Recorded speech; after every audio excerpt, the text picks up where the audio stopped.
Halo, selamat pagi. Jumpa kembali dengan saya Tolik, staf LPK Jayamu gitu kan. Tadi saya akan berbagi info atau membagikan misi gitu kan. Sebenarnya tujuan yayasan itu apa sih gitu kan. Jadi di sini saya akan membagikan atau memberi pengetahuan kepada kawan-kawan tujuan yayasan atau lembaga itu didirikan untuk apa begitu kan. Nah, di sini tentunya kan yayasan itu didirikan untuk apa tuh, untuk sesuatu yang berguna dan bermanfaat gitu kan. Kalau nggak berguna ya buat apa didirikan gitu. Nah, tentu untuk di kantor kami tentu adalah memiliki tujuan secara umum gitu kan. Jadi berikut adalah tujuan, ada 5 tujuan secara umum yayasan itu didirikan ya, yaitu nomor satu, meningkatkan keterampilan pegawai sehingga meningkatkan gaji pegawai. Contoh begini, nah kalau Anda jadi apa tuh, contoh Anda wanita desa gitu kan, usia Anda produktif, Anda 19 tahun atau 25 tahun begitu kan. Nah, kalau Anda ngelamar jadi pembantu langsung ke majikan tanpa yayasan itu bisa contoh ART di Jakarta pasaran gajinya adalah, kalau Anda langsung ke majikan mungkin Anda dapat gaji 1.800.000 atau sekitar 2 juta, tapi pasarannya pasti di bawah. Tetapi ketika Anda lihat yayasan gitu kan, Anda dilatih dulu, Anda dikasih seragam, Anda dibimbing secara mental, secara keterampilan gitu kan, sehingga keterampilan Anda menjadi lebih terlatih dan bisa mempunyai spek atau kemampuan yang lebih bagus, sehingga membuat gaji Anda lebih bagus. Tadinya kalau Anda lihat yayasan langsung ke majikan, kalau Anda lihat yayasan itu gajiannya bisa sampai 24 atau 25 atau bahkan juga lebih begitu kan. Jadi tujuan yang pertama adalah meningkatkan keterampilan pegawai, sehingga otomatis kalau keterampilannya naik, gajinya juga ikut naik.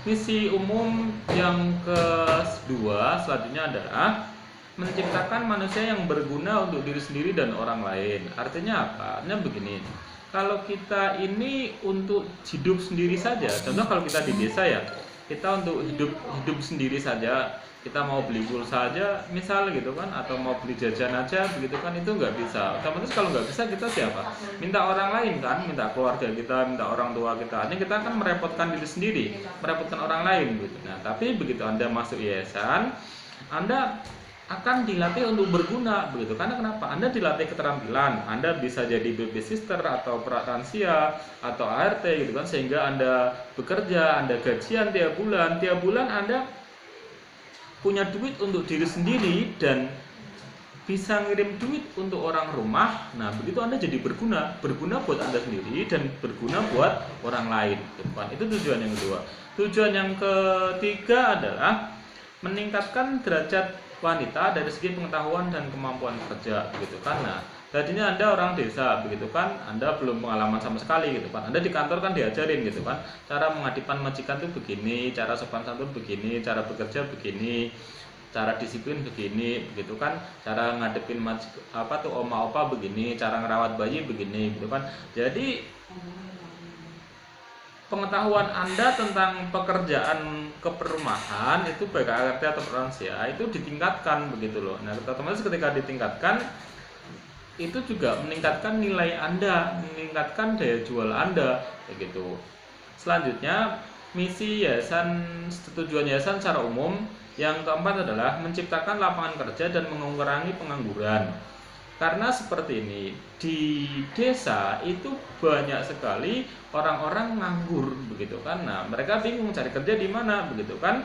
Nah, sementara di kota banyak sekali orang-orang yang atau bos-bos majikan itu yang bekerja, mereka punya apa tuh, mereka sibuk bekerja, mereka nggak sempat membersihkan rumahnya, nggak sempat ngerawat opa omanya, nggak sempat merawat babynya atau anaknya, sehingga mereka membutuhkan ART dan baby sister begitu kan.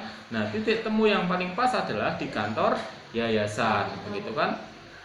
Jadi saking banyaknya begitu kan, mungkin kalau Anda ijazah Anda D2 atau D3 atau di sarjana begitu kan, Anda cari kerja bagus, Anda cari kerja apa tuh gampang. Tetapi kalau ijazah Anda cuma SD atau SMP, keterampilan terbatas, kemampuan terbatas begitu kan, lah maka tidak salahnya mencoba menjadi ART atau baby sister begitu kan, tentu itu nggak masalah begitu. Karena kenapa? Karena sesuai kemampuannya masing-masing begitu kan. Nah, itu lebih cocok begitu.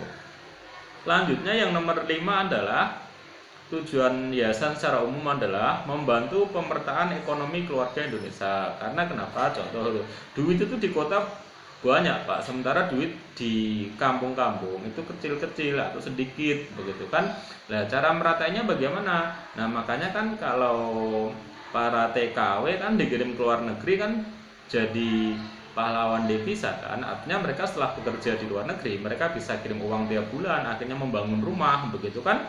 Nah, itu kalau di luar negeri, kalau jadi TKW. Kalau jadi pegawai lokal bagaimana? Ya, kalau Anda jadi ART atau jadi lansia, contoh dapat gaji bangsa 3 juta atau 3,5 kalau di luar kota begitu kan, sehingga Anda tiap bulan bisa kirim uang begitu kan. Terjadi transfer uang dari kota ke desa begitu kan.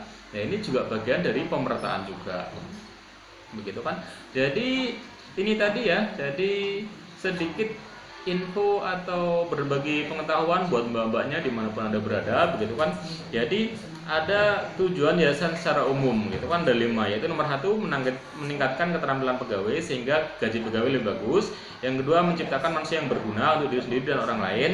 Yang ketiga, meningkatkan derajat wanita dari segi pengetahuan dan keterampilan. Yang keempat, menciptakan lapangan kerja dan mengurangi pengangguran. Dan yang kelima, membantu pemerataan ekonomi keluarga Indonesia gitu kan. Jadi saya rasa itu aja. Apabila info ini berguna bisa di like atau di subscribe. Dan sekian dari saya. Terima kasih.